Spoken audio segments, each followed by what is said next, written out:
पुरानी पेंशन को लेकर कर्मचारियों के बीच में एक ऐसा माहौल है, ऐसे संविदा कर्मी हैं, शिक्षा मित्र हैं या तमाम दूसरे, तो क्या उनको भी इस मुद्दे, जैसे उनको भी उम्मीदें हैं कि हो सकता है कुछ बदलाव होगा तो उनके लिए भी कुछ स्थायी होने का मौका मिलेगा। नमस्कार, मैं हूं आशीष और पुरानी पेंशन के मुद्दे पर जो इस वक्त राजनीतिक तौर पर एक गहमा गहमी का माहौल है, पूरा सरगर्मियां जो दिखाई दे रही हैं चुनाव में उत्तर प्रदेश के, तो इस पर बहुत सारे लोगों ने काफ़ी बातें अब तक की हैं, लेकिन आज हम कट टू कट कुछ सवाल करेंगे कॉमरेड गीता शांत से, जो कि ट्रेड यूनियन लीडर हैं, बीमा कर्मचारियों की नेता हैं। आपका बहुत बहुत स्वागत है। धन्यवाद। हम आपसे ये जानना चाहते हैं कि आप क्योंकि केंद्रीय जो है कर्मचारी के बतौर यहाँ पर कार्यरत हैं और आपके साथ में और तमाम लोग हैं, लेकिन ये जो राजनीतिक तौर पर जो मुद्दा इस वक्त छाया हुआ है, इसके बारे में आपका क्या मानना है? देखिए, ऐसा है कि जो एनपीएस है, नेशनल पेंशन सिस्टम, ये हमारे एलआईसी में भी 1 अप्रैल 2010 के बाद से जो कर्मचारी आए हैं उनके ऊपर लागू है। और एनपीएस का ये है मामला कि जो हमारी पुरानी पेंशन है और नई पेंशन में फ़र्क ये है कि पुरानी पेंशन में मिलने वाली पेंशन परिभाषित है कि हम जिस दिन रिटायर होते हैं उस दिन हमें पता होता है कि हमें आगे तक इतनी पेंशन मिलेगी। लेकिन नई पेंशन में जो पैसा हमारा कट रहा है और जो हमारी संस्था मिला रही है, ये कहाँ लग रहा है, कैसे लग रहा है और इसका क्या होगा, इसके बारे में कोई भी नहीं जानता है। और अभी क्योंकि हमारे यहाँ 2010 से ही लगी है, तो अभी पेंशन एनपीएस के रिटायरीज नहीं है हमारे सामने। लेकिन दूसरे केंद्र और राज्य सरकारों में जब हम लोग देख रहे हैं कि जो कंपैशनेट या दूसरे ग्राउंड्स पे जो लोग आए हैं जिनकी सर्विस की उम्र छोटी होती है, तो उनको किसी को 2000, किसी को 3000, किसी को 1500-1200 रुपए पेंशन मिल रही है। तो इसलिए पेंशन का मुद्दा देश के सभी कर्मचारियों के लिए, चाहे वो किसी भी सेक्टर के हैं, उनके लिए एक बड़ी बात है।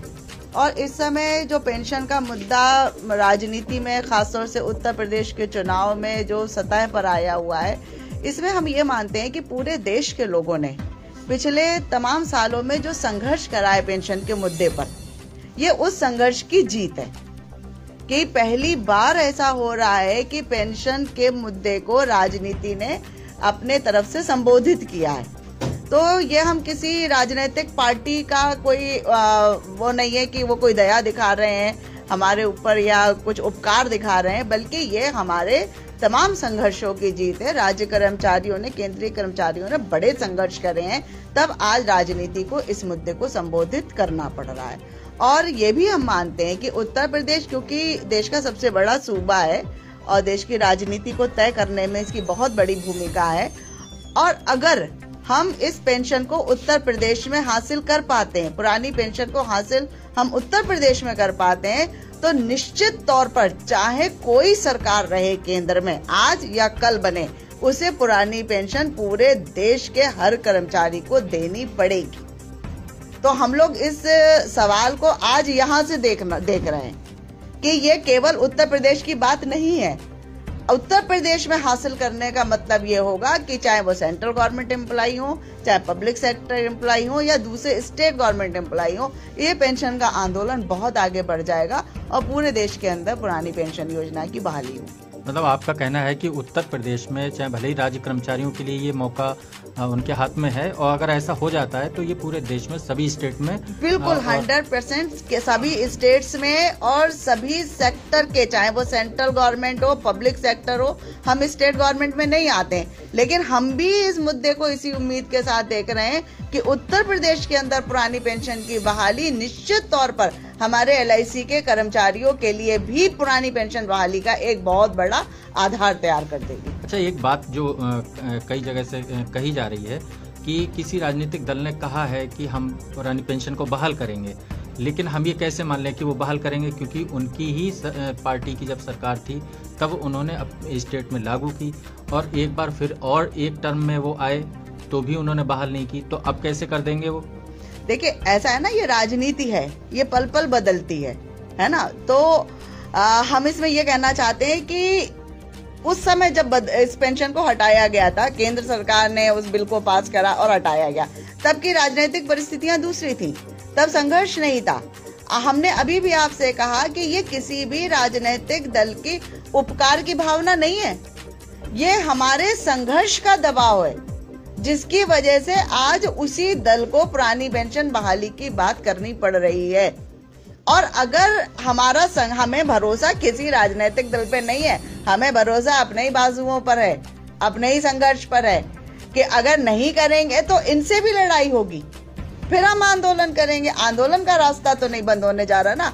आप ये समझिए कि हम आंदोलन से यहाँ तक आए हैं कि कोई किसी की सदिच्छा से नहीं आए, हम अपने संघर्ष, अपने सेक्रीफाइस से यहाँ तक आए हैं कि आज इस मुद्दे को राजनीति संबोधित कर रही है। देश के अंदर हम ये पहली घटना देख रहे हैं कि जब कर्मचारियों को भी एक वोट बैंक की तरह समझा जा रहा है और उनके मुद्दे को उठाकर आगे लाया जा रहा है, तो हमारी पहचान को जो है वो संबोधन मिल रहा है कि एज वर्कर हमें संबोधन मिल रहा है। तो ये हमारे संघर्ष की जीत है और अगर संघर्ष के दम पे हम यहाँ तक आ सकते हैं, हम इसके आगे भी जाएंगे। और जो राजनीतिक दल इस समय शासन कर रहा है, जब ये विपक्ष में थे तो इनकी तो चिट्ठियां हैं हम सब लोगों के पास में, चाहे वो मुख्यमंत्री जी हो या इस समय के रक्षा मंत्री जी हो, ऐसे तमाम मंत्री लोगों की चिट्ठियां हैं जब ये विपक्ष में थे कि पुरानी पेंशन बहाल कर दी जाए। तो अगर राजनीति तो राजनीति है, तब चिट्ठियां दी थी तो लोगों ने सोचा था कि जो चिट्ठी दे रहा है सत्ता में आएगा तो पेंशन बहाल कर देगा, लेकिन नहीं करी, तो इनसे संघर्ष है। तो जो आज जहां हम खड़े हैं, जिस स्थिति में हम खड़े हैं, ये हमारे संघर्ष की उपलब्धि है और हमें भरोसा अपने संघर्ष पर ही है। अच्छा, एक बात, जैसे पुरानी पेंशन को लेकर कर्मचारियों के बीच में एक ऐसा माहौल है, ऐसे संविदा कर्मी हैं, शिक्षा मित्र हैं या तमाम दूसरे, तो क्या उनको भी इस मुद्दे, जैसे उनको भी उम्मीदें हैं कि हो सकता है कुछ बदलाव होगा तो उनके लिए भी कुछ स्थायी होने का मौका मिलेगा? देखिए, ऐसा है ना कि पुरानी पेंशन का मुद्दा अपने आप में जो आर्थिक नीति है उसके परिवर्तन की राह को खोलता है। ये पॉलिसी रिवर्सल की डायरेक्शन है। अगर पुरानी पेंशन की बहाली की बात आज हो रही है, पुरानी पेंशन की बहाली अपने आप में निजीकरण विरोधी संघर्ष का एक बहुत बड़ा हिस्सा है। तो ये जब अभियान हमारा कामयाब होगा तो तमाम संस्थानों में और तमाम सरकारी विभागों में जो संविदा कर्मी है, जो निविदा कर्मी है, ठेका कर्मचारी हैं या दैनिक वाले हैं या शिक्षा मित्र हैं, बैंक मित्र हैं, इस तरह के जितने लोग हैं, इनके नियमितीकरण का भी एक माहौल निश्चित तौर पर देश के अंदर बनेगा, प्रदेश के अंदर बनेगा।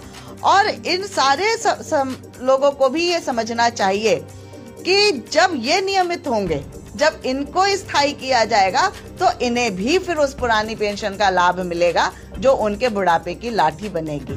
तो इसलिए हमें पॉलिटिक्स को अपनी पूरी समझदारी के साथ लेना चाहिए, सभी कर्मचारियों को, सभी वर्किंग क्लास को, कि आप इस मुद्दे को आगे लेकर जाइए। ये मुद्दा यहाँ तक आया, ये बहुत संघर्ष से आया है और हम इसे हासिल करके रहेंगे।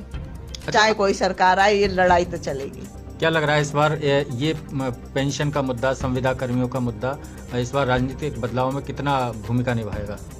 देखिए, इतना तो हम नहीं जानते, हम लोग कर्मचारी हैं, अपने हम लोगों की अपनी सीमा है, लेकिन हम इतना जरूर जानते हैं कि इसका कुछ तो परिवर्तन पूरी राजनीति पर आएगा।